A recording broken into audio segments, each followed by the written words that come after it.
Hello and welcome to 18 WJTS in.form. I'm your host, Bill Potter. We are glad that you joined us because we're hoping today that we can educate you or make you more aware of some of the contamination that has been happening at the the trash collection sites and recycling collection sites in Dubois County. We're sure people are doing it by mistake as well, but there are some people doing things that they just are careless. So we're trying to change that so we can keep this great recycling program going. Joining us in the studio is Steve Berg. Steve is the Dubois County Highway Superintendent, or Street Superintendent, Road Superintendent, Highway Superintendent. Yeah, okay. Yeah. Which the connection is that they actually are the ones who run the collection sites in Dubois County. We staff and maintain them, yes. And Carla Striegel-Winner, she is the director of the Dubois County Solid Waste District, who then, what's your association really with yeah. it? So the Solid Waste District we pick up a few things, some of the oddball things from the sites, as well as taking care of the oil filters, the antifreeze, that kind of thing, and some of the stuff that residents are asked to take into the site attendant that aren't going in the bins. That's kind of the stuff that we take care of, and then we assist with public education. You know, part of our deal is public education, getting the public educated, going out to booths and festivals and getting the word out through brochures and online and that sort of thing to make sure people understand what's out there and available in the county as far as anything to do with landfill diversion. And I guess really that's what the ultimate goal was at the beginning, and probably will continue to be, is to get less that goes into the ground, takes up space. So the more we can recycle, the better off we are. But then recycling also is good because we're reusing things.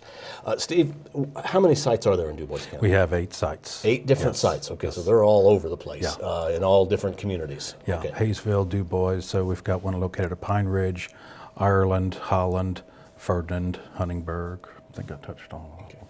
Yeah. And really, even though they have a recycling program in Jasper, there are some things they don't collect. Folks in Jasper then can use the site as well. Right. Okay. Mm-hmm. Now, you also take trash there, and there's a fee for that trash. Well, one reason to recycle is you save money on trash bags because you don't use as much, or on trash because you don't use as much trash bags, filling them up and put them in the bins. Yeah. So we want to get people to recycle. But there has been a problem in that people are contaminating, maybe inadvertently, the recycling. What is contamination? Contamination is really anything that doesn't belong in that particular container, and I think some of it could be the message. We've been noticing quite a few ceramic objects showing up in our glass, and that's absolutely a no-no. And I think there's some, could be miscommunication that people don't realize that, but we're trying to get the message out and work with that as best we can. We've been noticing some syringes in our plastic, which is an absolute no-no. That needs to be trashed. Especially trashed probably in a way, because I think that's even considered hazardous material. So, yes, yeah. And been noticing some bottles in the magazine, dumpsters, diapers in plastics, this type of thing. So it's the thing that I would recommend before you maybe come to the site, do a little planning of your own to make sure that you have things in appropriate order, and when you get there you can obviously get through there a lot easier and not make any mistakes. And if you have any questions, ask the site attendant. They're there to help and take that. So, well, and there's a lot of good people that are recycling, and I know I always pull up behind some, and I kind of have my stuff separated, but I know there's folks that'll bring out a box, and you can see them picking and putting the colored glass in the colored glass, the clear glass in the clear glass, then walking over to the cans and putting the cans. So you can do it that way, or you can have a box of cans and a box of colored glass. Yeah. Just put a box in your garage and just start storing it that way. That'd be a good way. And even, like if you're saving aluminum cans and you put it in, like a Walmart bag, plastic bag, something like that, dump the cans out, trash the bag. Yeah. Because, and that would be another source of contamination, would be, you have a whole bag full of plastic bottles, and they're the right kind of plastic bottles, and you just throw that bag in the bin. That's actually contamination, because that bag is going to get tangled up in the machinery that deals with those bottles. So, as far as the grocery bags, the plastic grocery bags are concerned, if those are clean and dry, they can be given to the site attendant for recycling, but they don't go in the bins. You know, and if they've had if they've been a whole bag full of pop bottles, they're probably not clean or dry, so they'd be trashed. But you know, so that's another way. You know, those things need to be emptied out into the bins, not just throw it in the bin and go. Yeah, I guess not all plastics are created equal. Right, yeah. And anytime you have that bag plastic in those bins, that is going to bind up equipment that's processing the other stuff, and it's going to, you know, down the road cost the processor more, and they're less likely to take our stuff if it takes longer for them to deal with it, you know. Why is this happening? Probably some of it is, years ago, we didn't have as many people recycling, so it was a little easier and there wasn't as much to recycle. Well, now we're starting to get more use of recycling, so that kind of confuses it. More people doing it is good, and we're seeing a lot of that. But I think it's probably our message. We need to convey something that's consistent. If the people have questions, certainly call us and ask. Mm-hmm. And I think, you know, maybe to pre-plan your trip will help you, you know, get that taken care of too. So I think there's a lot of things that can be done, not only on our side, because we do have, you know, we're going through making sure all of our boxes are properly labeled. We do have several brochures now that are coming out in Spanish because we're seeing a growth of that community. So we're trying to get different forms of information out there and make it easier for those who do recycle. Steve, you were mentioning earlier how many folks actually come to the sites every day, and I thought that was pretty impressive. Average is around 500 a day. Per site? At all of our sites. Wow, that is a lot of people. So that would be all of that information put together and spread out through the, you know. Yeah. And so that's why those site attendants cannot be necessarily right out there all the time. Sure. And it's really important that when folks go and recycle, if you have something you're not sure about, ask that site attendant. Go find them and ask them. Mm-hmm. You know. I've done that to where I took my recyclables out there, and then there was something I had at home. I wasn't sure if it would wear because I didn't see it. I think it was cooking oil, and I just went in and asked about it. And so that next time I would know what to do and how to bring it and how to dispose of it. Mm-hmm. Right. Yeah. So, and that's the thing too. You can call either the highway department or the solid waste district and ask us, or ask the site attendant there. We do have a brief page on the county website, which if you go to Dubois County Recycles.org, you can find that information that just kind of briefly states some of that stuff and has all our contact information as well. But, you know, kind of try to, again, plan your trip and figure it out ahead of time, but ask folks while you're there. When in doubt, throw it out. It's not helping. Okay. You know, you really want to recycle everything, but it's not helping if you throw stuff in there that you're not sure about and it ends up being something that someone down the road, you know, because recycling is a great industry, and we really don't want to see this stuff get landfilled, because recycling creates many more jobs than landfilling does, you know, because we're creating jobs here just with the folks that are running the sites. Yeah. Then it's getting sent to another processor, so there's jobs there. Those are getting baled and sent to another processor, regionally or nationally, and jobs are being created there. So the recycling industry, it's not just great for the environment, but it's great for the economy. Just is so much more job creation and economic development that way than through just, you know, tossing it in the trash where it's going to go in the landfill. I'd like to add one thing too on the recycling end of it. When we turn our recyclables in, we get paid so much money. We keep it in a fund. We've been able to take the monies that we've received through recycling.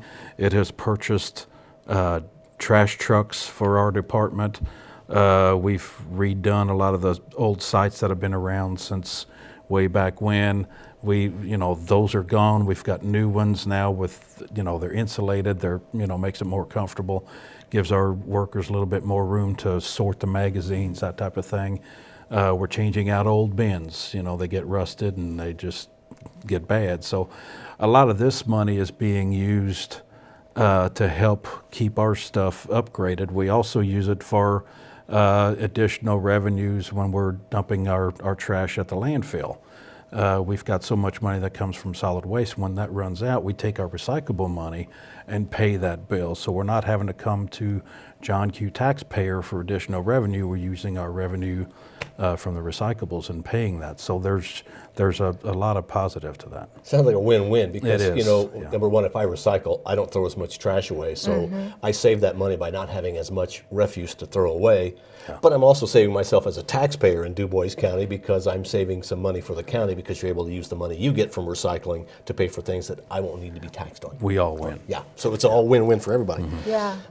I guess in a way, that's one reason we should care. What's the other reasons we should care about recycling or not contaminating? Well, I mean, the other thing, we also have a state recycling goal in Indiana that was signed by Governor Pence in 2014, and the idea is to get Indiana to be 50% recycling. So that basically means 50% of what our municipal solid waste is recycled. Now, in Dubois County, we do a better job of that than some other places. So Indiana's rate as a whole is lower than Dubois County's rate. But, you know, if that keeps going down, then, you know, the costs go up as far as the landfill costs. But you know, even just to be able to support our Indiana state recycling law, because Indiana realizes what great economic development recycling industry is in Indiana, and the idea with that goal is to be able to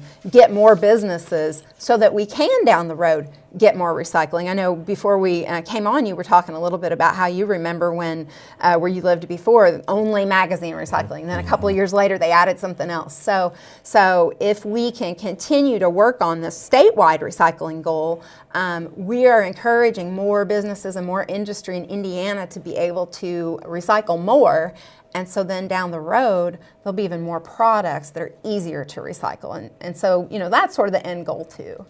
Now, I think for some people it can be confusing about recycling. They move here from another area where there wasn't recycling or there was a different sort of recycling program. In Jasper, they have a great recycling curbside that's going on, and yet there are some things that can't be put in the Jasper system that would need to come to the county. And then people just flat out get confused. You know, I have a glass window, it's glass. Doesn't the word glass mean that I can throw it in with a clear glass, which is not the case. Okay, no, that's not what you want to do. But you know, folks need to be thinking about things like that. Yeah, I think a lot of that is dictated by our end user, the vendors that we take our stuff to, because they have to find ways in order to, you know, be able to get rid of it and utilize it and recycle it in a particular manner, and needs change all the time. So this is a evolving thing that, you know, changes. And that's what makes recycling so localized. You know, if you move from somewhere just two or three counties over, they're using different end users or end processors, and those people want the items for different things. So it's very localized, and you'll find just moving, whether you move from one end of the state to the other, one state to another, or just even one county to another, there's going to be some differences. So if you're moving into the area, it's really important to kind of find out, you know, what you can and can't recycle, just because it is so localized. And, you know, going back to the glass, you know, it's really just bottle and jar glass, food grade bottle and jar glass. If you put baking glass in there, like your Pyrex or something like that, it's got a different melting point. So it's going to contaminate that glass because it has a different melting point. Same with window glass. You know, people think, well, glass is glass, but it's really not. It's the same as plastic, really, too. It really is. is. Yes. And there are certain grades of plastic that are a better quality plastic, and that's the plastic that Dubois County can find an end user for. So that's why we take that type of plastic. That's the whole thing. Yeah. It's not because we just don't want to do it. What is the county going to do to make people more aware? Well, we're working on some additional literature. I think we're trying to get our signage better on some of our boxes.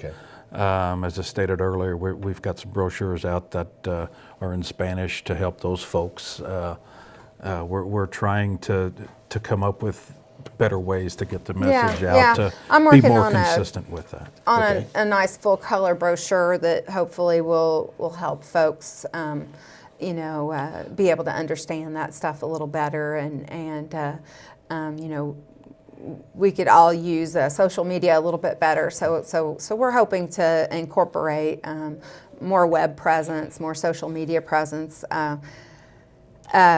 But there's only a few of us. Yeah. Well, and really, the folks that are watching right now. We have a lot yeah. of stuff to take care of, so Yeah. we do our best, and we do understand that there are things that are sort of in our ball court that can help people, and so we're working on that, and we just really want the public to understand that we really want you to recycle, and it's just really important that you know what is recyclable. That you kind of have that plan when you come to the site, since there are so many people, 500 people a day throughout the county coming in to recycle. Recycling, I think in 2016, the sites recycled 838 tons of recyclables. That's a lot, and that's just the regular residential stream. That doesn't include anything that the solid waste district is recycling as well, with our 23 tons of electronics that we're taking in as well. That's just the residential recycling. So that's over 4,000 pounds a day. And roughly 3,000 tons of trash in a year's time. Yeah. So you're talking about just Yeah. a lot of volume that comes through, and we're very minimally staffed. Right, It's just right. one Sure. attendant. And especially on Saturdays, Everybody everybody comes in and they want to, get in and get out. And that's why I say it's important to maybe plan ahead a little Right. bit before you come. It helps you get through, helps our attendants be able to manage better. And, we all benefit from that. And the one thing would be to ask questions. Yes. If you go and you're not sure, here's a question I have. I got a milk jug. I know. I take the lid off. I throw the little thing on the side, and I throw the milk jug in the container. What about dish soap or laundry detergent bottles? Is that the same thing, or is that those should not be put in the plastic? As long as they're those bottles, as long as they're rinsed out, Okay. those are good. We don't want chemical or pesticide bottles. Okay. And you can kind of understand that, because if the plastic is being made into something else that could be reused, into another bottle, you don't want pesticide bottles mixed in with that. Mm-hmm. So, it's basically the cleaning type bottles and the pop bottles, laundry detergent. So on the bottom of your plastic, there is a number with the little chasing arrows. Actually, it's like Right, on with my the little arrows. that are on my shirt. There's a little, and it's very hard to read. So get your magnifying glass out, and it'll say 1, 2, 5, 7. It'll say one of those numbers. In Dubois County, for our plastic, we need that to be a bottle, or like a bottle type plastic, and it needs to have that 1 or that 2 1 or under 2. it. Okay. So if it has a 5, even if it's a bottle, If throw in it out. doubt, throw it out. That's right. Okay. Yeah. And yeah. on that, the lid smaller than the container itself. Right, That's yeah, yeah. kind of a good way to Okay. explain that. Yeah, yeah. So if it really looks like a bottle, if you, Yeah. Okay. Yeah, You like know. a Folgers coffee cup or a coffee Those are- yeah. container. Those, No. No. yeah. Okay. Well, those are good to put nails in your shop. That's That- right. and Those I are, utilize they also those. make good Yeah. dog food Yeah. scoops. Right. There's always the reduce, reuse, recycle. So Yes. reuse is also a Reuse Yes, is a yeah. wonderful Yeah. thing, and is even better than recycling. Do you so. have people throwing trash in the bottle bin or in the can bin? We found that, yes. Okay. Yeah. Okay. I mean, if somebody does that by mistake, reach in there and grab it, take it to the other one, but don't do it on purpose, right? That really messes it up. I mean, it affects us in the long run, because now we've got a contaminated load that's going to have to get hauled. We're going to have to pay the dumping fees to get it trashed, as opposed to getting maybe a little something for recycling. And I mean, if people are blatantly doing that, that's illegal dumping. Okay. Right. I mean, Okay. it's not being placed in the proper place, and it's not being paid for. Right. You're not taking responsibility for that, and that could be considered illegal dumping. So we sure don't want to see. I would hate to think that anybody's doing that on purpose. I would love to think that they were just confused or, Yeah. you know, threw it in the wrong place. But again, it's you know, hopefully we're getting this under control a little bit more now. Well, Steve and Carla, thank you so much for coming in and talking about this. And Thanks for your I time. guess really because of the success of recycling, now we got to start fine-tuning it a little bit better. And thanks to everybody who does recycle. You save money yourself personally, and you save the county money, which then saves you money in another way. And you can also reuse items, but please start being aware of how you are recycling and just ask questions. And always you could call Carla or Steve, I guess, and get answers of what to do. Or when you go to the trash place, the disposal sites, ask a question. If you're not sure, Communication is ask. big. Communication is big. Yeah. All right. Steve, Carla, thank you very much for Thank coming you. in. Thanks a lot, Bill. Let's keep recycling, but let's be a little bit smarter about what we're doing. And watch for people who are doing it wrong. Thank you very much for watching WJTS in.form. We're local people watching local people.